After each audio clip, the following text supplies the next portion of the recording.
Assalamualaikum warahmatullahi wabarakatuh. Perkenalkan, nama saya Muhammad Azhar Dariaksa dengan NIM A42123182. Di sini saya akan memberikan edukasi pentingnya pendidikan karakter dan cara menghindari korupsi. Sebelum saya masuk ke penjelasannya, saya akan jelaskan apa itu korupsi, teman-teman. Korupsi adalah tindakan penyalahgunaan kekuasaan atau wewenang untuk mendapatkan keuntungan pribadi atau kelompok dengan cara yang salah atau melanggar hukum, teman-teman. Nah, ada beberapa bentuk korupsi itu ada beberapa bentuk. Yang pertama itu suap. Suap ini menerima atau menerima hadiah, menerima uang atau hadiah untuk mempengaruhi keputusan. Ini biasa terjadi kepada, contohnya seperti di pemilu, teman-teman. Yang biasa kita sebut serangan fajar, kan itu sudah termasuk suap, sogok menyogok untuk mempengaruhi keputusan seseorang. Yang kedua itu penggelapan. Penggelapan ini adalah mengambil uang atau hak yang bukan miliknya sendiri.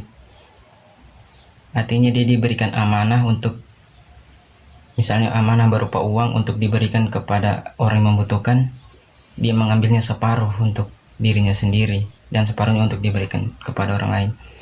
Yang ketiga, nepotisme. Ini sering terjadi dalam dunia kerja, teman-teman, atau biasa kita sebut dengan kekuatan orang dalam.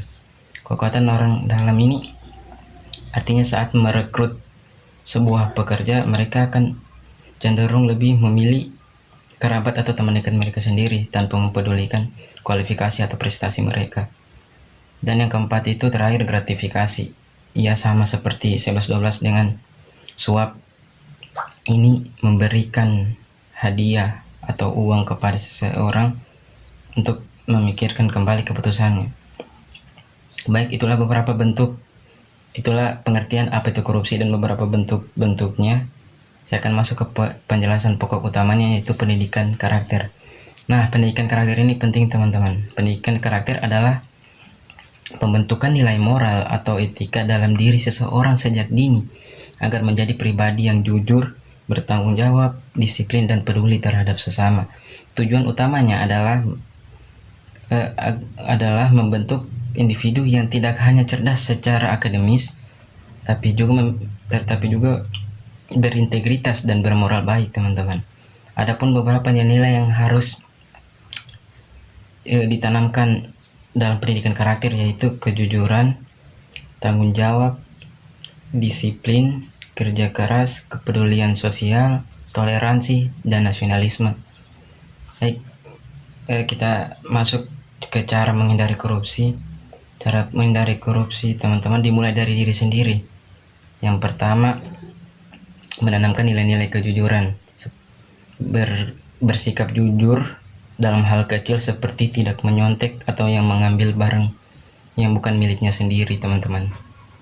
Ya, ini bisa kita lihat jadi seorang mahasiswa yang pada saat ujian itu selalu bersikap jujur, tidak menyontek, dan ya mengerjakan soalnya dengan jujur, teman-teman. Yang kedua, memiliki rasa tanggung jawab. Jika diberikan tugas, harus diselesaikan dengan benar tanpa mencari jalan pintas atau keuntungan pribadi. Yang ketiga, menghargai aturan atau hukum. Dimanapun kita berada, teman-teman, pasti ada aturan dan hukum yang harus kita hargai dan kita ikuti, dan yang harus kita pahami bahwa korupsi itu adalah tindakan yang melawan hukum, teman-teman.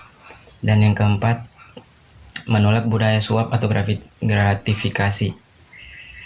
Baik, itu, teman-teman, kita harus tegas menolak jika diberikan atau menyogok ataupun disogok. Kita harus menolak itu semua, teman-teman, karena itu tindakan yang bisa merugikan diri sendiri dan orang lain. Dan yang terakhir adalah menjadi teladan di lingkungan sekitar. Untuk para orang tua dan guru harus menjadi teladan bagi anak-anak, dan untuk mahasiswa harus menjadi teladan bagi teman-temannya, dan untuk pejabat harus menjadi teladan bagi masyarakatnya. Begitu juga atasan harus menjadi teladan bagi bawahannya. Baik, sekian edukasi pendidikan karakter dan cara menghindari korupsi dari saya. Jika ada kata-kata yang salah, saya mohon maaf. Saya pamit undur diri. Wassalamualaikum warahmatullahi wabarakatuh.